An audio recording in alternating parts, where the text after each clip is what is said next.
We have won the war, America has lost, यानी हमने जंग जीत ली है, अमेरिका युद्ध हार चुका है। 15 अप्रैल को तालिबान के कमांडर हाजी हिकमत ने एक इंटरव्यू के दौरान ये बात कही थी। 4 महीने बाद ये साबित भी हो चुका है।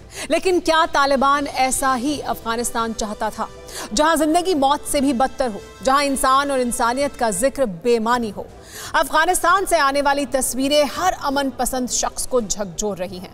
काबुल से लेकर कांधार तक तालिबानियों के पापों से दुनिया सहमी हुई है। अमेरिका के रुखसत होने और अफगान आर्मी के सरेंडर करने के बाद अमेरिकी हथियारों का जखीरा हथिया कर तालिबान कई देशों से ज्यादा ताकतवर हो चुका है। सवाल यह है कि क्या अमेरिका ने अफगानिस्तान छोड़कर बहुत बड़ी गलती कर दी है? क्या तालिबान पूरी दुनिया के लिए नासूर बनने वाला है? यह एक्सक्लूसिव रिपोर्ट देखिए। सिर पर पगड़ी, चेहरे पर दाढ़ी, कंधे पर बंदूक और दिमाग में खूनी जहर।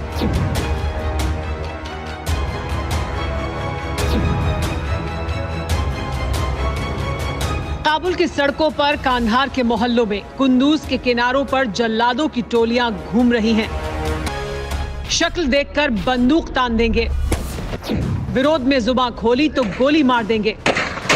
जुल्म ऐसा जिसे देखकर नर्क की दीवारें भी कांप जाएं। ताबड़तोड़ गोलियों की गूंज दिल दहलाती है, ये चीखें कलेजा चीरती हैं। काबुल एयरपोर्ट के बाहर का दृश्य है ये, जहां तालिबानी जल्लादों ने अंधाधुंध फायरिंग कर दी। कौन मरा, कौन बचा, किसने परवाह की? जान बचाने के लिए भीड़ भागी तो भगदड़ मच गई।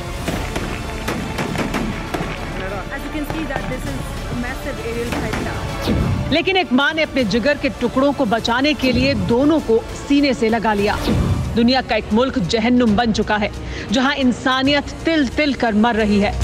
हर बीतता दिन अफगानियों के लिए खौफ का नया एपिसोड लेकर आता है। घर से निकला शख्स घर लौटेगा भी या नहीं, कोई नहीं जानता। इसीलिए सवाल ये कि क्या अफगानिस्तान से दुनिया पर बड़ा संकट आ सकता है? क्या तालिबान के खूनी तांडव के लिए अमेरिका भी जिम्मेदार है? क्या अमेरिका का गुरूर दुनिया में आतंकी तबाही लाने वाला है? सवाल भले ही अटपटे लगे, लेकिन पूरी तरह वाजिब हैं। अफगानिस्तान में जो हो रहा है उसकी जिम्मेदारी दुनिया अमेरिका को भी मानती है। लेकिन अब अफगानिस्तान में लगी आग कई मुल्कों की चौहद्दी को खाक कैसे कर सकती है, आपको बताएंगे। हिलेरी क्लिंटन ने जो बात कही उसे पूरी दुनिया पहले से ही जानती है। सबको पता है कि अमेरिका ने ही तालिबान बनाया, लेकिन अमेरिका ने ही तालिबान को ताकतवर भी बना दिया है। इस सवाल का जवाब इस तस्वीर से समझिए।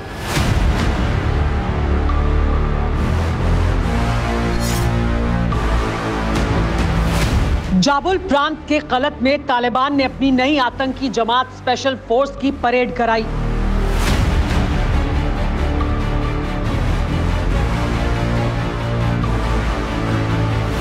ये तस्वीरें तब की ही हैं। हाथों में सफेद झंडा है, सफेद ही लिबास है, लेकिन खबर ये नहीं है।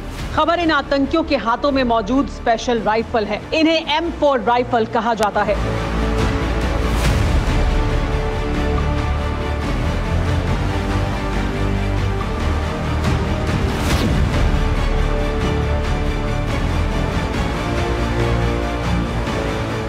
M4 राइफल को सटीक निशाने के लिए जाना जाता है, जो रात के अंधेरे में भी टारगेट को नेस्तनाबूद कर सकती है।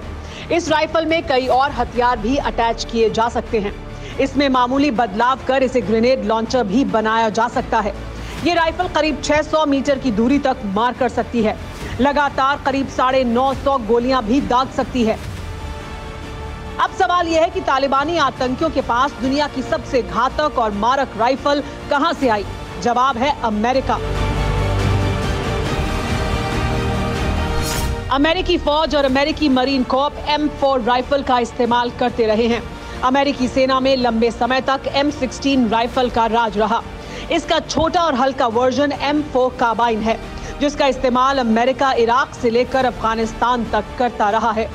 जिस बंदूक से अमेरिका तालिबानियों के सिर पर बारूद बरसाता रहा, वही M4 कार्बाइन अब तालिबान के हाथ लग चुकी है। सवाल यह है कि ये हुआ कैसे? जवाब ये तस्वीरें हैं।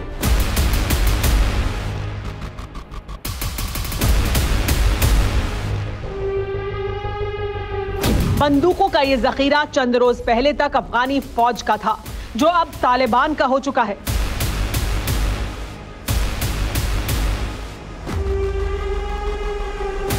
बंदूकें ही नहीं, अफगानी फौज का हर हथियार आतंकी जमात के हाथ लग चुका है।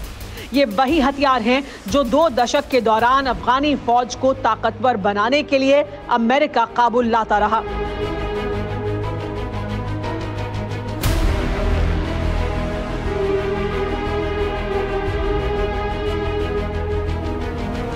बंदूकें ही नहीं, रॉकेट लॉन्चर, टैंक, तोपों से लेकर बुलेट प्रूफ जैकेट और नाइट विजन गॉगल्स तक तालिबानी जल्लादों के हो चुके हैं।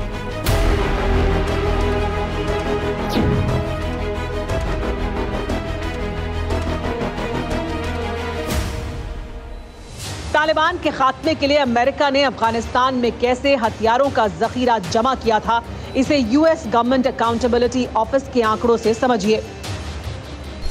2002 से 2017 के दौरान अमेरिका ने अफगानी फौज को $28 बिलियन के हथियार दिए। इनमें बंदूकें, रॉकेट, नाइट विजन गॉगल्स और छोटे ड्रोन शामिल थे। इसके साथ ही 2003 से 2016 के दरमियान अमेरिका ने अफगानिस्तान को 208 एयरक्राफ्ट दिए थे, जिनमें अमेरिकी एयरफोर्स का ब्लैक हॉक हेलीकॉप्टर भी शामिल है।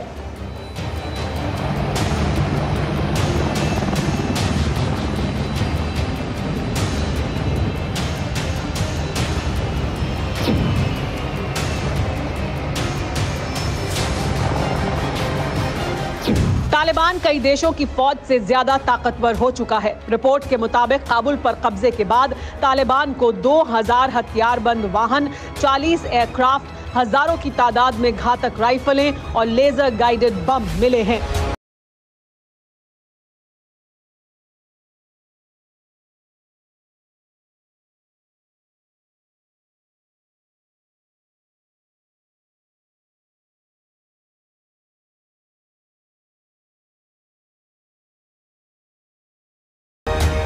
अमेरिका के बनाए मिलिट्री बेस से लेकर एयरपोर्ट तक पर तालिबान का कब्जा हो गया है।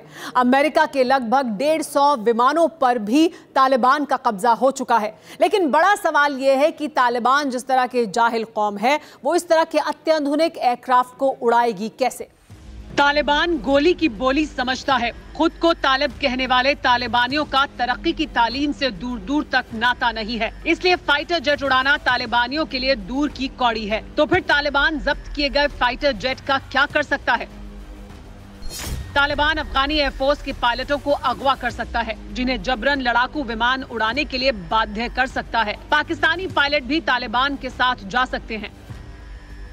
इतना ही नहीं, काबुल की गद्दी पर काबिज होने के बाद तालिबान अल-कायदा, बोको हरम और ISIS जैसे संगठनों से हाथ मिला सकता है। दुनिया इसी खौफ से सहमी हुई है। लेकिन अमेरिका की परवाह तालिबान के प्रति चीन और रूस का सॉफ्ट रवैया है। अमेरिका को डर है कि तालिबान लड़ाकू विमानों को चीन और रूस को बेच सकता है। अमेरिका के विरोधियों के हाथ लड़ाकू विमानों की तकनीक लग सकती है। अमेरिका और रूस कोल्ड वॉर के वक्त से ही एक दूसरे पर तकनीक चुराने का इल्जाम लगाते रहे हैं। अब इसमें चीन भी शामिल हो चुका है और चीन से अमेरिका की अदावत किसी से छिपी नहीं है। ऐसे में सवाल ये है कि अमेरिका के पास क्या ऑप्शन है। अमेरिका तालिबान के ठिकानों पर एयर स्ट्राइक कर सकता है। एयर स्ट्राइक के जरिए लड़ाकू विमानों को तबाह कर सकता है। पहले भी तालिबान के ठिकानों को बारूद से बर्बाद करता रहा है।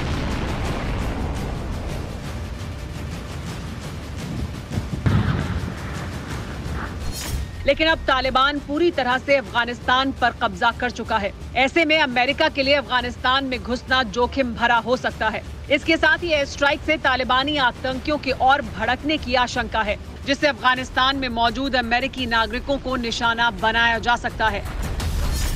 फिलहाल अमेरिका का पूरा फोकस अफगानिस्तान से अपने नागरिकों को निकालने पर है। लेकिन तालिबान का ताकतवर होना सिर्फ अमेरिका की ही फिक्र नहीं है, इसका असर पूरी दुनिया पर पड़ सकता है।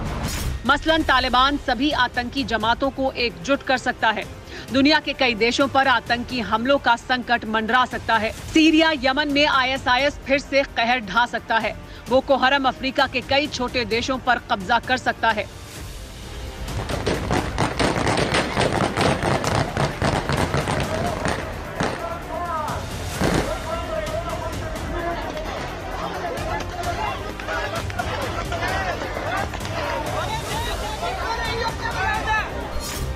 अलकायदा और तहरीक तालिबान जैसे संगठन पहले ही तालिबान के साथ जाने का ऐलान कर चुके हैं। इसीलिए अफगानिस्तान में तालिबान की हुकूमत आने के बाद से ही कई देश हलकान हैं। खासतौर से उन देशों में खौफ का आलम है जो अफगानिस्तान की तरह दशकों से दहशतगर्दी का दंश झेल रहे हैं।